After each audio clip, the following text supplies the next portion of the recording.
Tihar jail कैसे बना underworld का अड्डा? रोहित मोई, टुंडा और कराला कैसे बने दिल्ली के डॉन? तिहाड़ से इशारा और नोएडा में गैंगवॉर की पूरी कहानी क्या है? देश की राजधानी दिल्ली जो बाहर से इतनी खूबसूरत दिखती है, लाल किला, इंडिया गेट, राष्ट्रपति भवन और न जाने कितनी धरोहरें दिल्ली में मौजूद है जो यहाँ की खूबसूरती को चार चांद लगाती हैं।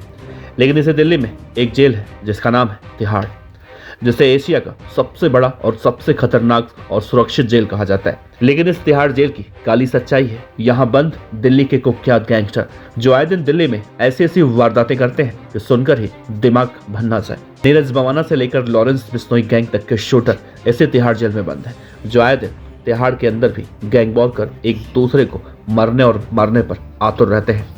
वैसे तो दिल्ली में 3 जेल है, तिहाड़, रोहिणी और मंडोली, और इन 3 जेलों में यूपी, हरियाणा और दिल्ली के कई और खूंखार गैंगस्टर बंद हैं।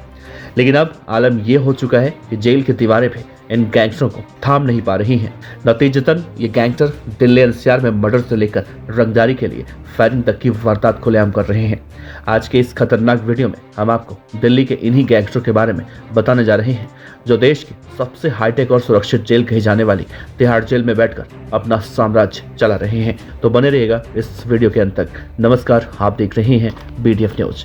वीडियो की शुरुआत करें उससे पहले आपसे बता दें, इस वीडियो को बनाने का मकसद किसी भी अपराध को बढ़ावा या समर्थन करना नहीं है, बल्कि अपराध के प्रति जागरूक करना है। तो आइए इस वीडियो की शुरुआत करते हैं।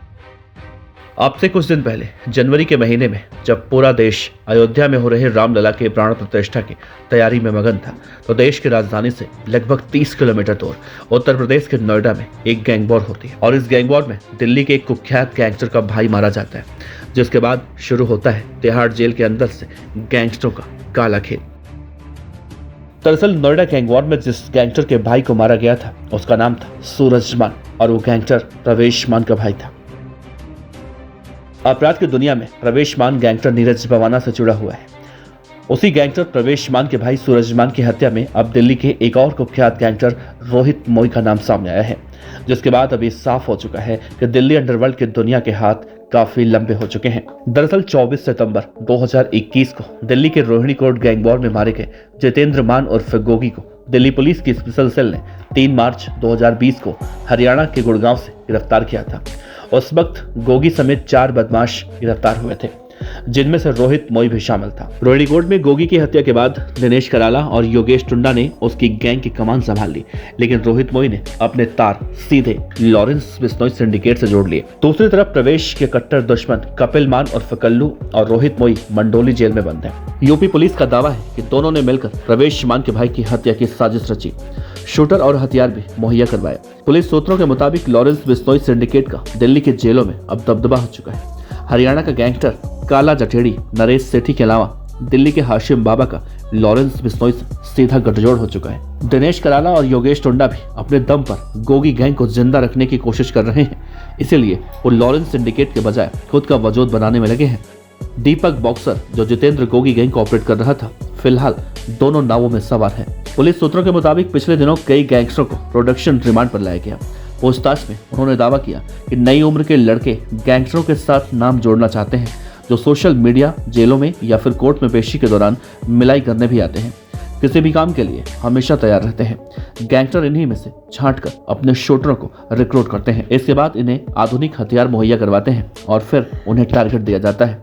यही वजह है कि जेल के अंदर से भी सब कुछ कराने में सफल हो जाते हैं।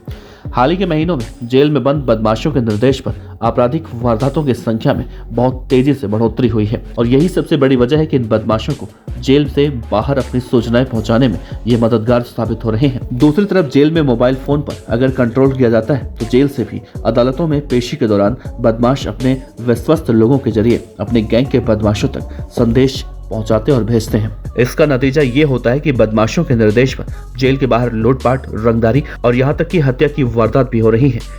ये तभी बंद हो सकती है जब अदालतों में पेशी के दौरान भी बदमाशों को अन्य लोगों से बातचीत या फिर मिलने पर सख्ती से रोक लगाई जा सके।